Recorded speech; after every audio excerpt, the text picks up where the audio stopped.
আপনাদের সাথে দীর্ঘদিনের মেলামেশায় আমি আপনাদের সন্তান হতে পেরেছি কিনা, ভাই হতে পেরেছি কিনা, ভাতিজা হতে পেরেছে কিনা আমি জানি না, কিন্তু আপনারা যারা এই সম্প্রদায়ের, আপনারা মুরব্বী আছেন, সমবয়স্ক আছেন, ছোট আছেন, বড় আছেন, আমরা যথাসাধ্য চেষ্টা করি আমরা সেই সম্মানের জায়গায় আমাদের গার্জেনদেরকে, মুরব্বীদেরকে যেভাবে সম্মান করি আপনাদেরকেও সেইভাবে সম্মান করার আমরা চেষ্টা করি।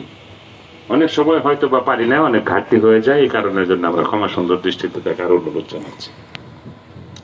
একটি জিনিস আপনাদেরকে মনে রাখতে হবে যে আপনাদের পাশে ছিলাম, আছি, ইনশাল্লাহ থাকবো। এটা কোনো রাজনৈতিক উদ্দেশ্যও না, কোনো ভোটের উদ্দেশ্যও না। সম্প্রীতির এই বাংলাদেশে আমরা সবাই মিলেমিশে একটি সুন্দর বাংলাদেশ গড়তে চাই, একটি সমৃদ্ধ বাংলাদেশ গড়তে চাই।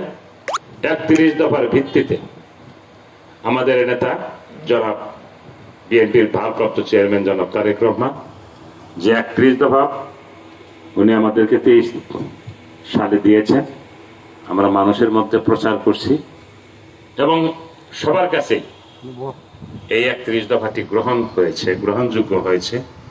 যে আগামীতে যদি বিএনপি দেশ পরিচালনার দায়িত্ব পায় 31 দফার ভিত্তিতে এবং সকলের মতামতের ভিত্তিতে সবাইকে নিয়ে আমাদের নেতা তারেক রহমান সাহেব দেশ পরিচালনা করার ইচ্ছা ব্যক্ত করেছেন।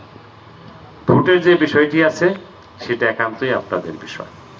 আপনারা যদি মনে করেন দেশের এই সময়ে জিয়াউর রহমানের সন্তান, তাকে দায়িত্ব দিলে দেশ এবং তার দলকে দায়িত্ব দিলে দেশ সামনের দিকে অগ্রসর হবে, অবশ্যই আপনারা সেই বিষয়টি বিবেচনায় আনবেন।